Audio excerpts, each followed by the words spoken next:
Assalamualaikum warahmatullahi wabarakatuh. Alhamdulillahilladzi ja'ala ramadhana sahru siyami lil mu'minin. Asyhadu an la ilaha illallahul malikul haqqul mubin. Wa asyhadu anna Muhammadan abduhu wa rasuluhu sadiqul wa'dul amin. Allahumma salli wa sallim wa barik ala sayyidina Muhammadin wa ala alihi wa sahbihi rasulillahi ajma'in, amma ba'du. Bapak-bapak, ibu-ibu, para orang tua sesepuh kami yang selalu kami cintai dan kami banggakan, pengurus Masjid Al-Muqarrabin yang kami hormati. Pengurus masjid itu adalah ahlullah yang sibuk ngurusin jamaah, namanya Abdullah. Semua kita berharap ridha Allah tujuannya dan akan berakhir pada jannatullah. Termasuk tema yang diminta pun adalah kenikmatan surganya Allah. Bapak Ibu hadirin wal hadirat yang dirahmatin Allah Subhanahu wa taala. Pada bulan Ramadan ini, tepatnya pada tanggal 24 Ramadan, babak demi babak telah kita lalui. Babak penyisihan penuh rahmat 10 pertama telah berlalu. Babak kedua semifinal yang penuh dengan maghfirah juga telah berlalu.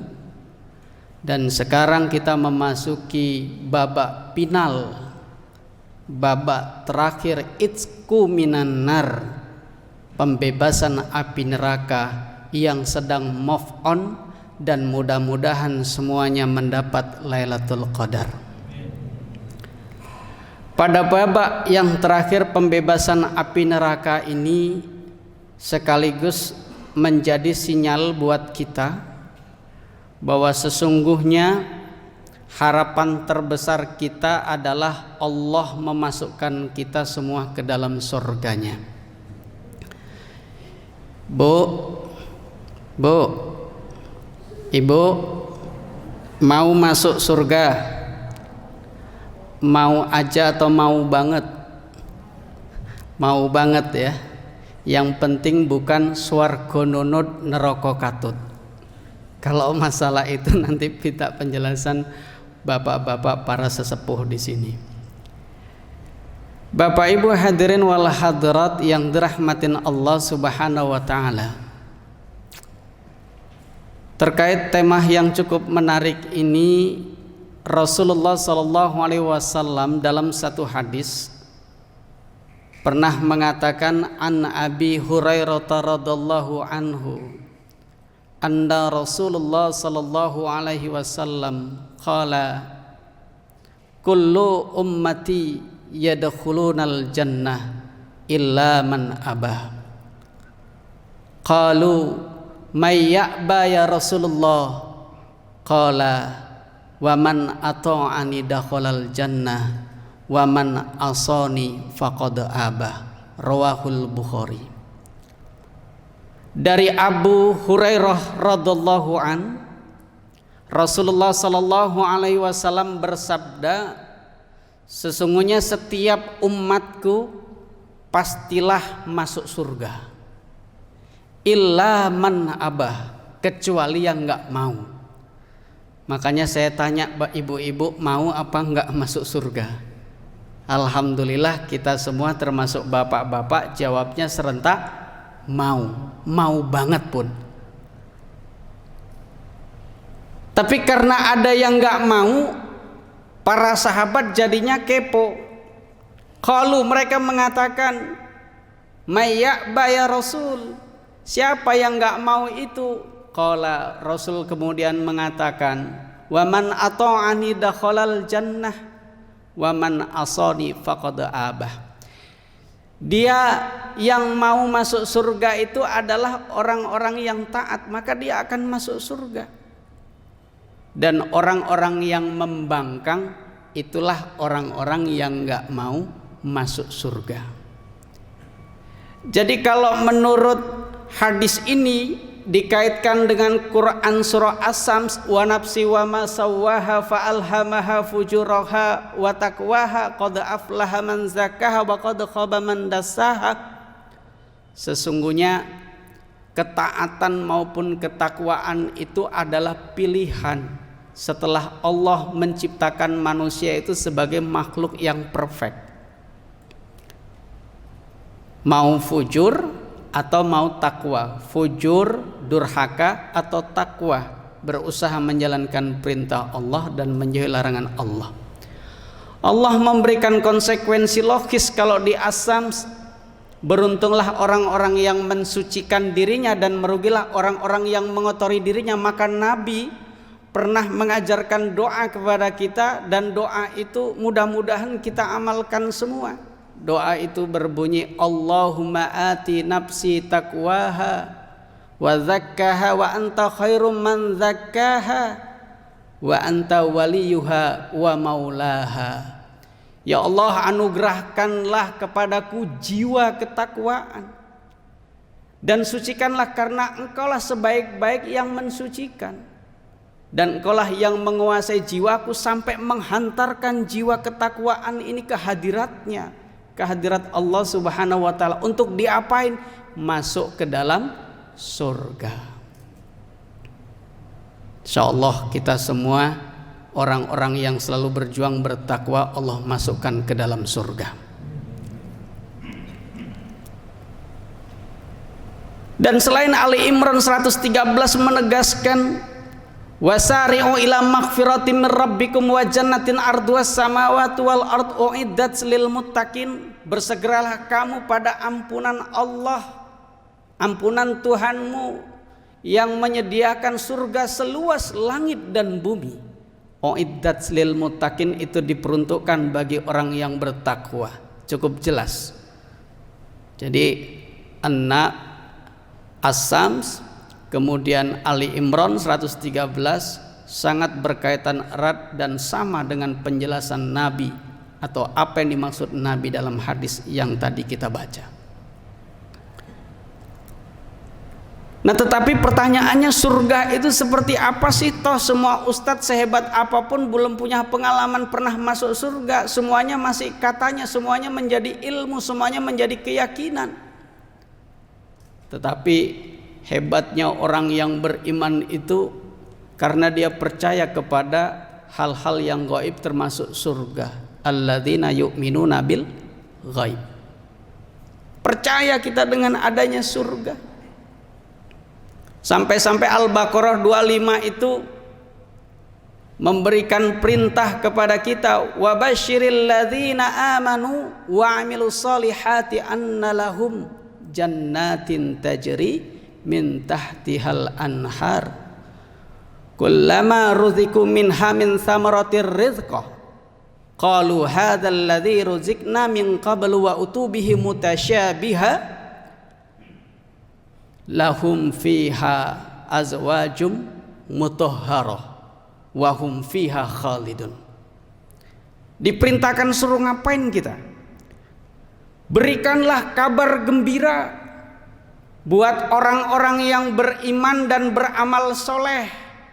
Sesungguhnya mereka akan diberikan jannatin, jamak surga-surga, karena surganya banyak yang mengalir air dari sungai yang ada di surga itu. Lalu Allah setiap kali memberikan rizki buah-buahan dari surga, qalu, mereka mengatakan, hadzal ladzi ruzikna min qablu wa utubihi mutasyabiha. Ini adalah buah-buahan yang dahulu juga diberikan. Wa utubihi mutasyabiha, mereka memberikan buah-buahan yang serupa. Dahulu itu yang mana?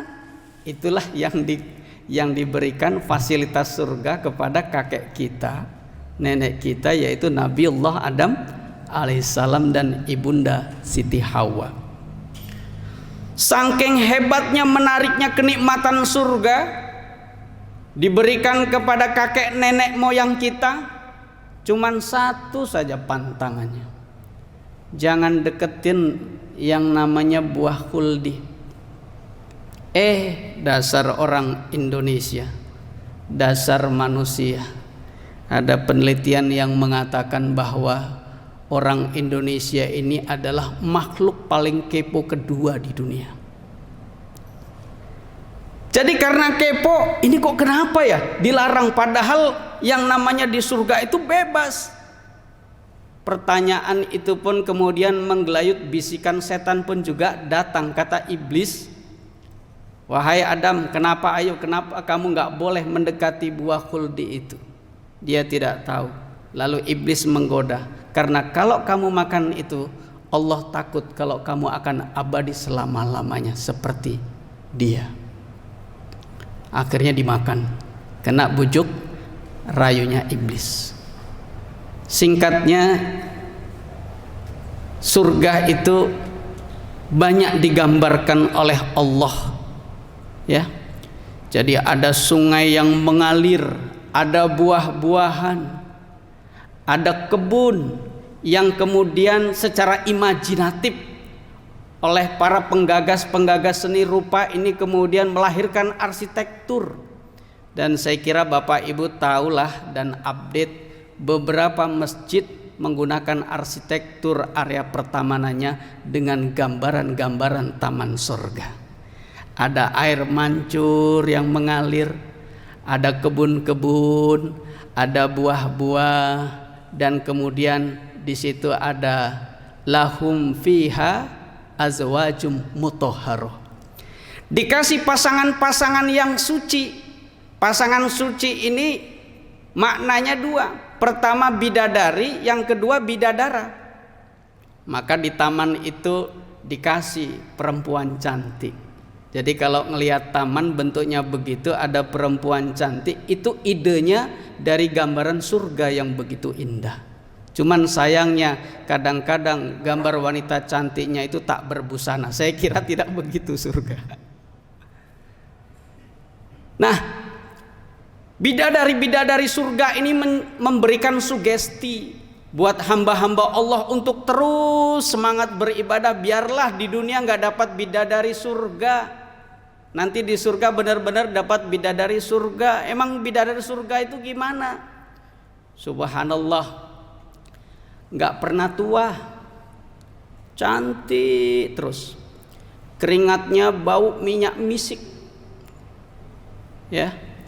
Kalau makan minum seenak-enaknya, makan sekenyang-kenyangnya tapi nggak pernah BAB, minum sebanyak-banyaknya tapi tidak pernah kencing, dan tidak pernah mereka itu punya kotoran, apakah kotoran telinga, kotoran mata, kotoran mulut, kotoran kubul dan dubur. Tidak ada.